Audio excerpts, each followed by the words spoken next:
So we're going to get started with PyGame today. And what we're going to do is we're going to try to draw a window with the least possible amount of code. So let's get started. The first thing that we need to do is we need to import PyGame. So just like we did with random, we're going to put import PyGame. And that's it. So now that PyGame is imported, I want to say don't ever save a Python file called pygame.py. Again, just like random, your program will try to import your PyGame file rather than importing all of the code that PyGame has built into it. So the reason we need to import PyGame, just like with random, is PyGame is not built in to Python. Python doesn't have any sort of graphics built right into it. The next thing we need to do is we need to initialize PyGame. And so the way that we do that is we say pygame.init, which is short for initialize. So that just means, okay, we imported PyGame, now we're going to initialize, we'll call it the PyGame engine. The next thing we need to do is create a window that's going to come on the screen. And so the way we can do that is we're going to say window equals pygame.display.set_mode. And then we're going to have brackets there, and we need to specify the size of the window. Now, if we want a window that's 800 by 600, it's going to be really easy to think that we're going to go 800 by 600, but actually these things need to be in brackets. Okay, and then once we've made our window, we'll draw it to the screen, and then lastly we're going to quit. And so we're always going to go pygame.quit, just like that. And if we run this, you'll have to watch carefully. So hopefully you saw the window come up there. Then the program quit.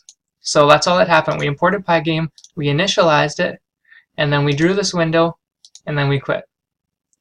Now if we don't have this quit here, so I'll just gray this out for a second, and we run it again, you can see it shows up, but I can't do anything with it. I can't even move it around. And if I try to click off this, it says it's not responding. Major problems, right?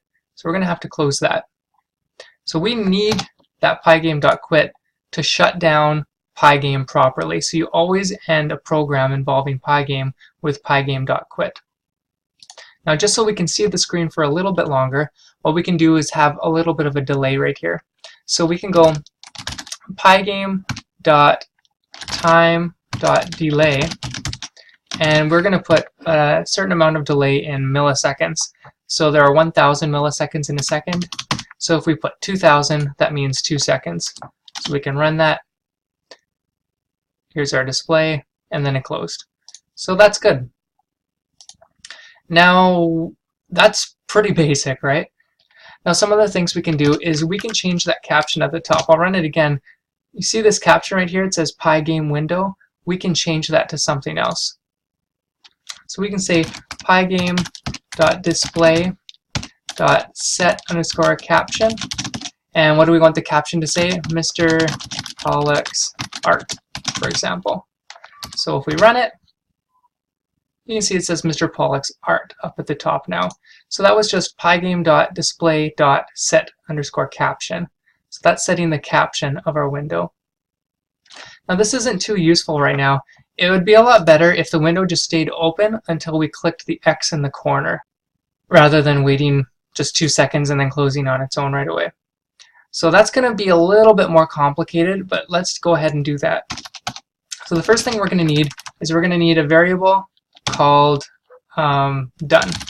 So we'll say done equals false. We're not done with the window yet. And one other thing that we can do is we can set the frame rate that we're going to be getting in our window. So for example, your monitor that you're watching this on probably refreshes itself 60 times every second. So the refresh rate is 60 Hertz. So we can set the refresh rate of the window so that it's updating the display of the window only, let's say, 60 times in a second, rather than as fast as the processor can possibly do it.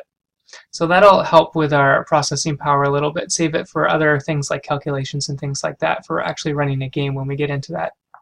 So we need one called, we'll call it clock. So we'll say clock equals pygame.time.clock, and that C needs to be a capital C right there. So that's going to help us with our frame rate, and I'll show you how to use that in just a second. So next thing we'll need is a loop, so that we will keep having the display open constantly in this loop. So we're going to say, well, done is false, or, well, we could, a different way that you could say that, which sounds nicer, while not done. It's the same thing as while done is equal to false. So while we're not done, what do we want to do? Well, we'll probably want to do some game logic. So move your guy around, calculate if something collided, that sort of thing.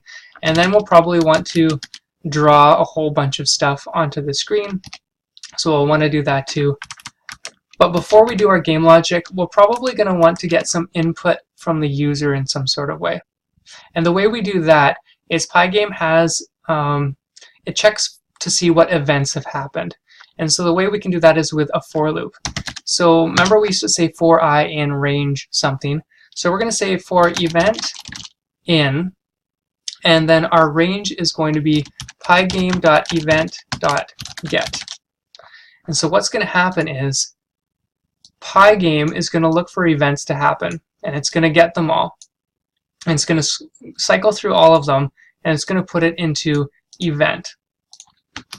So we're getting what events are happening while our window is open. You can think of it that way. And then we're going to say for each of those, oh, I forgot a colon. Remember, for loops need a colon at the end.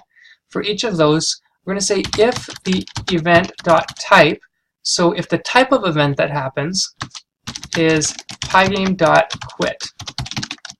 And what that means is if what happens is someone clicked on the X in the top right corner of your window. So pygame.quit means someone clicked on the X in the corner. If they did that, then we're going to say done is true. So if you click on the X in the corner of your PyGame window, then it means you must be done, right? So we're going to set done to true. And what that's going to do is we're going to stop being in this while loop. We'll jump out, and then the rest of our code will execute, and PyGame is going to quit for us. Okay, a couple other things. While we're drawing, we need to keep updating the display. So the first time that we draw it, the first time that we draw our window right here, it's not going to update again, right? We're going to come down here, and then we're just going to keep looking. So if we've got stuff moving around on the screen or anything like that, we need to keep updating what's being drawn to the window. So the way we do that is pygame.display.update. Another option is instead of update, you could use the word flip. So it's sort of flipping like those picture books that as you flip through them, you can see each of the drawings and it looks like there's motion even though there's actually not. So we updated the display. And then lastly, we're going to make sure that we're not drawing more than 60 frames a second. So remember this clock thing right here? Well, what we'll do is go clock.tick and we'll put a 60. Now, I know that this seems like a whole bunch of complicated stuff, but the more you use it, the more you'll get used to it. So again, this is saying don't draw to my window more than 60 times in a second. This is saying draw the stuff to the window. This is saying, okay, go look at all of the events that are happening right now. If the kind of event that's happening is someone clicked on the X in the top right corner, then done is true. They must be done running the program. And so while is done, and we're jumping out of that loop. Let's run it. Here's our PyGame window. We can move it around and click around in it. Nothing's happening because we've got no code for that yet. But the event that it's waiting, so we're in our while loop right now, and the event that it's waiting for is it's waiting for us to click in this corner. And while we click in the corner, nothing happens. All right, so there's an error in my code somewhere. Let's take a quick look. Oh, here it is. Done equals true. We're checking to see if done is equal to true. We are not actually setting done equal to true. So let's go ahead and run it again. Here's our window. We can move it around. We can click around. And now when I click the X, you can see it exits. It's working right now. So don't worry. If you make errors, your teacher makes errors too. What if you don't want a black background? Okay. So if you don't want a black background, what we can do is we can change the color of the background. And the way we can do that is we go window. And so again, we're picking window because window is the thing that we drew to the screen. That's the word that we picked, the variable that we picked. So we're going to say window.fill, and then inside here we need what's called an RGB color. And an RGB color, I'll just put it like this, RGB. An RGB color is a color that's based on a certain amount of red, a certain amount of green, and a certain amount of blue. These numbers can range from 0 up to 255, where 0 means none and 255 means include as much as you can. So if we want just the color red, we could pick 255, 0, 0. So this means all red, no green, no blue. Let's run this again. You can see this is a totally red background. Now what if we want a totally green background?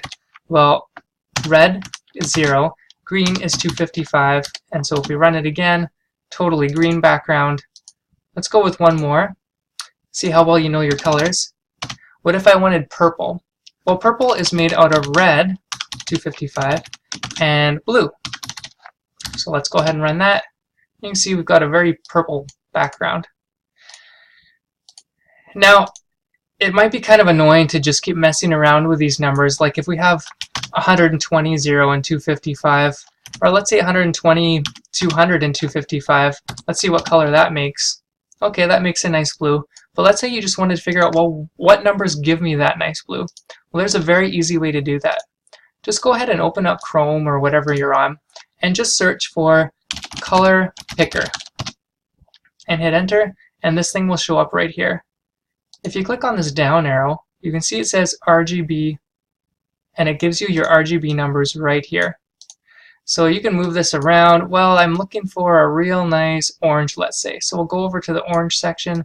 What orange do I like? Oh, I like that orange right there. Well, RGB would be 247, 154, and 61. So we can copy that. And those numbers can go right there. And if we run it again, there's our nice orange. There you go. There's how you start making a window in PyGame.